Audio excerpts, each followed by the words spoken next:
Hello बच्चों, मैं आशीष sir आप सबका स्वागत करता हूं गोल एकेडमी की इस क्लास में।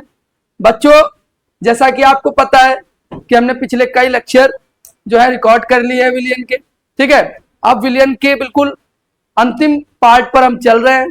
ठीक है, तो उसी अंतिम पार्ट के चलते हुए आज हम और एक नया लेक्चर लेकर के आए हैं जिसमें हम पढ़ने वाले हैं बच्चों परासरण एवं परासरण दाब के नियम। तो बेटा बहुत अच्छे से देखना है, आपको ध्यान से समझना है कि परासरण क्या होता है और परासरण दाब के नियम क्या होते हैं। मतलब परासरण दाब जो आपका निकल के आया है वो किस किस नियम के आधार पर निकल के आया है। ठीक है, तो बोर्ड में बहुत ज्यादा पूछा जाता है, तो ध्यान देंगे बच्चों। सबसे पहले जो है आपका सबसे पहले आएगा आपका परासरण। क्या आएगा बच्चों? परासरण। तो ध्यान दो, पहले समझेंगे बच्चों, फिर इसके बाद अच्छे से इसको करेंगे। सबसे पहले आपका परासरण क्या होता है। परासरण परासरण समझेंगे कि क्या होता है परासरण। बच्चों देखो बेटा, इसको समझने के लिए मैं आपको एक डायग्राम देता हूं। क्या देता हूं? एक डायग्राम। ये हमारा डायग्राम, ठीक बेटा। और इसमें एक लगी हमारी झिल्ली। क्या लगी है? झिल्ली। झिल्ली किसी की भी हो सकती है। वैसे तो आपको जो प्राकृतिक झिल्ली और कृत्रिम झिल्ली, दो तरह की झिल्लियां होती है। तो जो हम लैब में यूज करते हैं, है ना, कृत्रिम रूप से बनाते हैं, वो होती कॉपर फेरो साइनाइड की झिल्ली। पूछा जाता है एक नंबर में बहुविकल्पी में। ठीक है, तो जो कृत्रिम झिल्ली होती है, मानव निर्मित झिल्ली होती है, वो होती है कॉपर फेरो साइनाइड की झिल्ली। और प्राकृतिक बहुत सारी होती है। उसी का एक उदाहरण आपका प्याज का आवरण, किशमिश का आवरण, ये सब क्या है? प्राकृतिक है बच्चों। ठीक है, तो अभी जो मैं बताने जा रहा हूं वो ध्यान देंगे। क्या होगा इसमें? जैसे कि आपको पता है कि दो दो सॉल्यूशन लेंगे, एक इधर भरेंगे, एक हमने इधर भर दिया, एक सॉल्यूशन इधर भर दिया, एक और सॉल्यूशन भरेंगे, उसको दूसरे कलर से दिखाते हैं। इसमें हमने भर लिया दूसरा सॉल्यूशन। ठीक है, दो विलियन हमने भर लिए, एक विलियन की सांद्रता अलग है, एक विलियन की सांद्रता अलग है। अब ध्यान दो बच्चों, इसको बोला S1, इस वाले को बोला S1 और इस वाले को बोला H2। ठीक है बच्चों, solution first, solution second, villain first, villain second. इतना आप समझ गए होंगे। ठीक है, तो अब इसमें बेटा दो कण होते हैं, दो घटक होते हैं। कौन कौन से? विलय और विलायक। अब देखो समझो क्या होगा, यहाँ पर जो मूवमेंट होगी केवल किसकी होगी? आपकी विलायक के कण की। किसकी? केवल और केवल विलायक के कण की। इस तरह से होगी। अभी बताऊंगा, सारी चीज समझाऊंगा। पहले अभी आप डायग्राम को समझ लो। ठीक है, डायग्राम को समझ लिया तो पूरा आपका कॉन्सेप्ट समझ में आ जाएगा। सबसे पहले आपने क्या किया, एक कंटेनर लिया, एक कंटेनर में एक अर्धपारगम्य झिल्ली डाली। और अर्धपारगम्य झिल्ली, ये क्या है बच्चों? अर्धपारगम्य झिल्ली। इसका नाम क्या है? अर्धपारगम्य झिल्ली। क्या बोलते हैं? अर्धपारगम्य झिल्ली। और इंग्लिश में बच्चों इसको बोला जाता है SPM। क्या बोला जाता है? SPM। और इसी को सेमी परमिएबल बोला जाता है इंग्लिश में, है ना बच्चों। तो अर्धपारगम्य झिल्ली है ये हमारी जो झिल्ली बनी है, ये क्या कर रही है? दो विलयनों को पृथक करने का काम कर रही है, दो विलयनों को पृथक करने का काम कर रही है। तो अब क्या होता है बच्चों, अब मैंने कहा दोनों विलयन अलग अलग है, दोनों की सांद्रता अलग अलग है। तो मान के चलो इसकी सांद्रता हो गई C1, इसकी सांद्रता क्या हो गई? C1। और इसकी सांद्रता क्या हो गई? C2। एक C1 सांद्रता का है, C2 सांद्रता का है। अब एक चीज और हमें ध्यान देना पड़ेगा कि C1 और C2 तो है बच्चों, C1 और C2 तो है, लेकिन इसकी जो सांद्रता है एक की कम है, C1 वाले की कम है और C2 वाले की क्या है? अधिक है बच्चों। क्या है? अधिक है। ठीक है, एक की सांद्रता कम है और एक की अधिक है। तो बेटा क्या होता है परासरण, अब समझेंगे।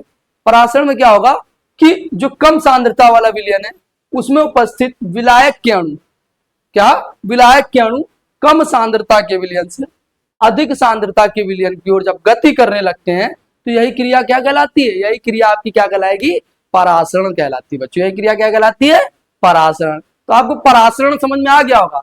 अब परासरण दाब को भी यहीं परिभाषित कर देता हूं, और परासरण दाब का जो फॉर्मूला आएगा वो कहां से आए वो मैं अगली स्लाइड में आपको समझाऊंगा।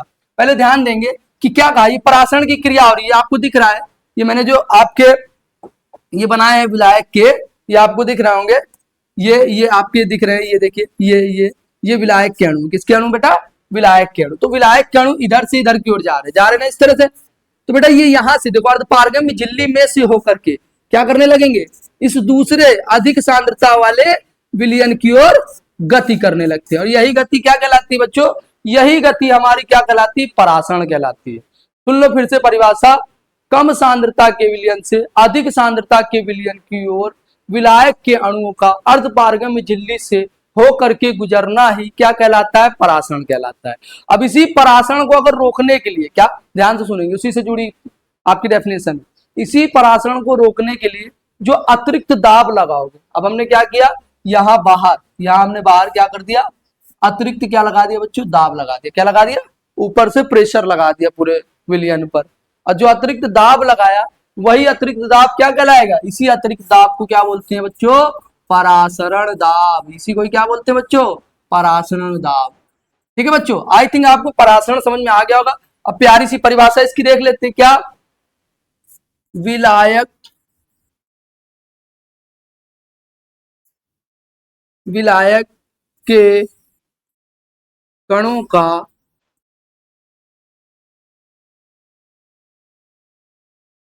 कम सांद्रता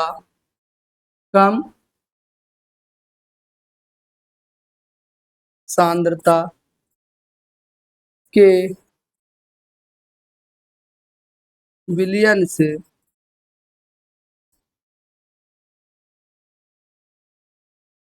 कम सांद्रता के विलयन से क्या आएगा बच्चों, अधिक सांद्रता के विलयन की ओर, अधिक सांद्रता के विलयन की ओर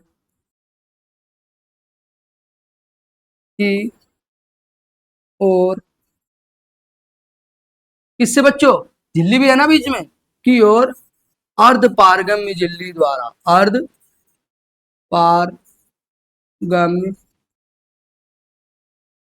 झिल्ली द्वारा या अर्धपारगम्य झिल्ली से होकर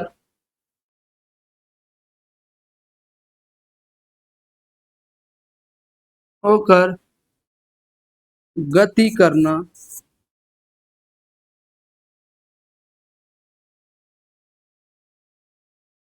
करना ही परासरण कहलाता है, परासरण कहलाता है।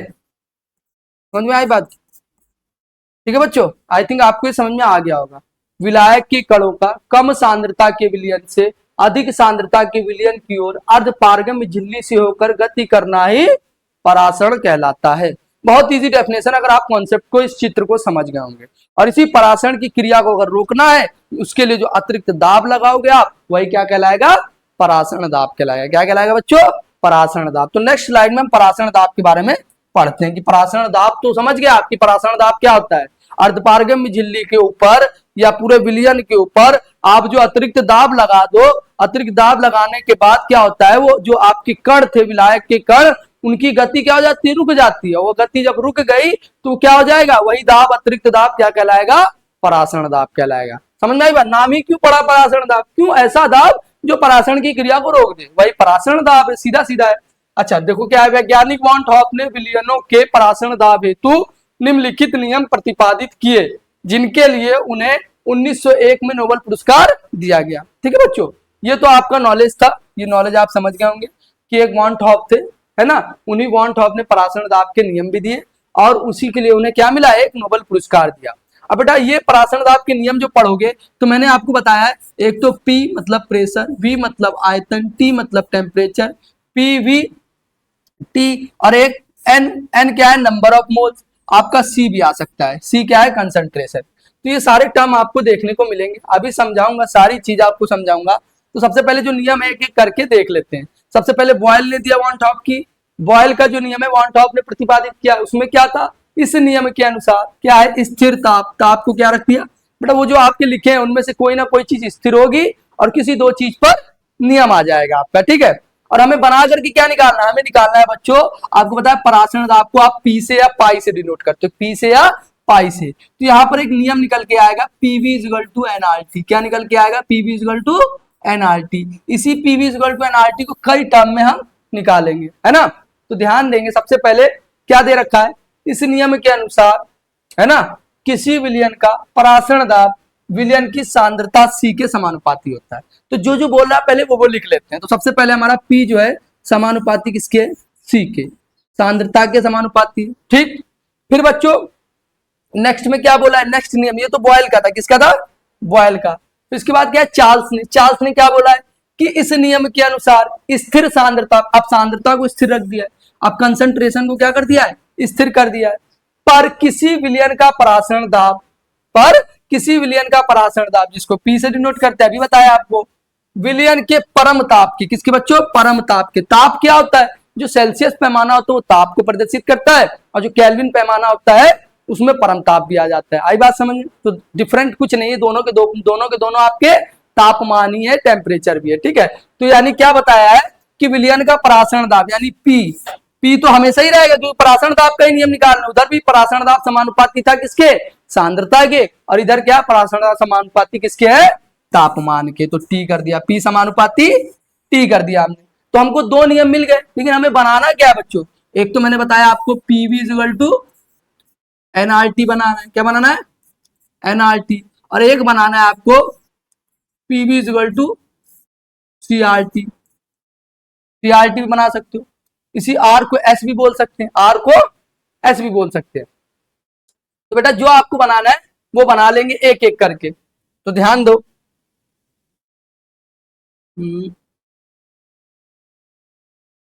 चलो सबसे पहले आपके पास क्या क्या टर्म है वो देखेंगे, और फिर इसके बाद दोनों चीज अलग अलग बनाएंगे। तो बेटा देखो, एक तो हमें T वाला टर्म मिल गया, ठीक, और एक हमें C वाला मिल गया। दोनों अगर समीकरण को देखें हम, इसको मान लो 1, इसको मान लो 2, ठीक। तो कुछ चीजें और मैं ऐड करूंगा, उस पर भी ध्यान देंगे। बेटा जो P होता है वो समानुपाती नंबर ऑफ मोल्स भी होता है, क्या होता है, P जो होता है समानुपाती नंबर ऑफ मोल्स भी होता है। मोल्स क्या होते हैं, नंबर ऑफ मोल्स, मोलों की संख्या, नंबर ऑफ मोल्स मतलब मोलों की संख्या क्या होता है। बेटा मोलों की संख्या का जो कॉन्सेप्ट मैंने बहुत अच्छे से समझाया, पिछली स्लाइड्स देखोगे आप, उसमें मोल अंश या मोल प्रभाज वाली स्लाइड में बता रखा है कि मोलों की संख्या होती क्या है। मैं बता देता हूं आपको फिर भी, क्या होता है मोलों की संख्या का फॉर्मूला, विलय का भार बटे में अणु भार, जो n बराबर होता है, n बराबर विलय का भार मतलब स्मॉल w, अणु भार मतलब मोलर मास यानी m, ये फॉर्मूला होता है बच्चों। आई थिंक आपको थोड़ा रिमाइंड हो गया होगा कि n क्या होता है, n होता है मोलों की संख्या, अब वो भी समानुपाती किसके होता है, आपका ये दाब के, किसके समानुपाती होता है, परासरण दाब के। तो देखो बेटा हमारा P का N भी मिल गया, T भी मिल गया, R तो कांस्टेंट समानुपाती की जगह पर आएगा। अब रहा V, तो बेटा जो V है, जब V यहाँ बटे में होगा तभी तो इधर गुणे में आएगा, तो जो बेटा V होता है क्या होता है, P इज इक्वल टू, यहाँ पर समानुपाती ना होकर के V क्या आ जाएगा, व्युत्क्रमानुपाती में आ जाएगा, किसमें आ जाएगा, व्युत्क्रमानुपाती में। तो देखो N भी है, T भी है, V भी है, देखो P भी is equal to NRT, R तो कांस्टेंट से निकल आएगा, ये जो आपका ये मतलब आपका इस समानुपाती का साइन हटेगा तब R निकल आएगा। बेटा अब ध्यान दो, एक चीज मैं बताने जो वाला हूँ, क्या बताने वाला हूँ, जो मैं नियम आपको बताने वाला हूँ वो ध्यान देंगे। चारों हमने समीकरण बना दी बच्चों। अब ध्यान दो, इसको अभी हम नहीं लेंगे, पहले हम कौन सा फॉर्मूला निकालेंगे, PV इक्वल टू NRT। तो इसका भी काम नहीं है, अभी किसका काम है, इन तीनों का काम है। इन तीनों के काम से हम क्या निकाल लेंगे, फॉर्मूला निकाल लेंगे। तो आप क्या लिख सकते हो, समीकरण, वो भी बता दूंगा जो पिछला भी है, समीकरण 2, 3 व 4 से बच्चों। क्या कह रहा है समीकरण 2, 3, 4, अगर आप देखो समीकरण 2, 3, 4 को, तो P समानुपाती T है, तो समानुपाती लगा दिया हमने। हमारे पास जो जो चीजें गुणे में लिख दो, जो भाग में वो भाग में लिखो, ये T आ गया, और गुणे में ही यहाँ पर N भी है ना, और अपॉन में क्या है, T है, अपॉन में क्या है, तो ये हमने लगा दिया, सॉरी V है तो ये V लगा दिया। तो बेटा अब समानुपाती का साइन हटेगा और क्या आएगा, इक्वल टू का साइन आएगा, और दूसरी चीज क्या आएगी, आपका कांस्टेंट आएगा, नियतांक आएगा, तो यहाँ पर नियतांक निकल के आ जाएगा। तो P इज इक्वल टू, अब वही देखो अगर सही से लिखे हम, वैसे तो यहाँ पर S आ जाएगा या R आ जाएगा, नियतांक दोनों है, दोनों लिखना चाहो दोनों लिख सकते हो अलग अलग करके, लेकिन हमने आर लिया है तो क्या लेंगे, आर ही ले लेते हैं बच्चों। यहाँ पर क्या आ जाएगा आपका, ये आपका आ गया आर, ये आपका आ गया आर, ये आ गया टी और ये आ गया एन। जुगा तू है सब कुछ। अब अपॉन में क्या है, वी है, और इस वी को इधर भेज देंगे तो पीवी इज इक्वल टू क्या आ जाएगा आपका, N R T. I think आप सबको समझ में आ गया होगा कि परासरण दाब आया कैसे, कहां से आया, इसी फॉर्मूले से आया। अब अगर आप इसकी टर्म्स लिखोगे, इसकी क्या लिखोगे, टर्म्स लिखोगे, क्या लिखोगे बच्चों, टर्म्स को लिखोगे कैसे, अभी आपको मैंने बताया PV is equal to N R T. ठीक, इसी को बच्चा एक और नाम से लिख सकते हैं, PV is equal to N S T. ठीक है, इसी को ही क्या लिख सकते हैं, PV is equal to C S T, लिख सकते हैं ना, ये भी आ सकता है, तो कोई सा भी आ सकता है। तो अभी हमने ये वाला पढ़ा है, इसको ध्यान से समझ लेते हैं, फिर आगे की बात करते हैं। तो देखो सबसे पहले मैंने बताया PV is equal to NRT, तो इसमें टर्म्स जो है, इसमें जो टर्म्स है, तो पी तो एक तो आपका क्या है, परासरण दाब, ये क्या है, परासरण दाब।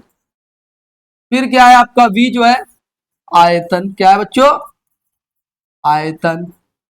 फिर इसके बाद एन जो है, एन क्या है, मोलों की संख्या, एन आपका जो है मोलों की संख्या है, क्या है बच्चों, मोलों की संख्या।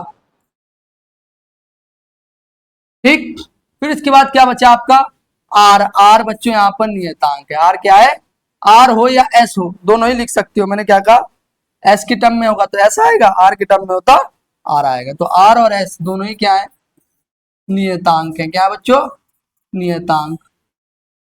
और इधर नीचे वाले के लिए आ जाओ, तो ये सी जो है आपका, सी, सी तो बचा है, ये आपकी सांद्रता है, क्या है बच्चों, सांद्रता।